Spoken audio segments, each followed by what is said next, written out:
బాలీవుడ్ నటుడు సోను సూద్ మరోసారి తన గొప్ప మనసును చాటుకున్నారు. టాలీవుడ్ నటుడు ఫిష్ వెంకట్ కుటుంబానికి అండగా నిలిచారు. ఈ విషాద సమయంలో వారికి ఆర్థిక సహాయం అందించారు. తన వంతు సహాయంగా రూ. 1,50,000 ఫిష్ వెంకట్ కుటుంబానికి అందించారు. అంతేకాకుండా సోను సూద్ కూడా వ్యక్తిగతంగా ఫిష్ వెంకట్ భార్య కుటుంబ సభ్యులతో ఫోన్ ద్వారా మాట్లాడినట్టు తెలుస్తుంది. కాగా ఇటీవల కిడ్నీ సమస్యతో ఆసుపత్రిలో చేరిన ఫిష్ వెంకట్ కోలుకోలేక మృతి చెందారు. ఫిష్ వెంకట్ పరిస్థితి గురించి తెలుసుకున్న కొందరు ఆయన వైద్యం కోసం ఆర్థికంగా సహాయం అందించారు.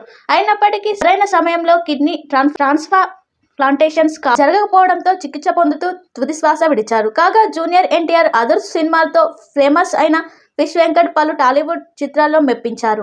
ఆ తర్వాత గబ్బర్ సింగ్, ఖైదీ నెంబర్ 150, శివం లాంటి చిత్రాల్లో కీలక పాత్రలో కనిపించారు. కమెడియన్గా మాత్రమే కాదు, విలన్ పాత్రలో అభిమానులను మెప్పించారు ఫిష్ వెంకట్. చివరిసారిగా కాఫీ విత్ ఏ కిల్లర్లో కనిపించాడు.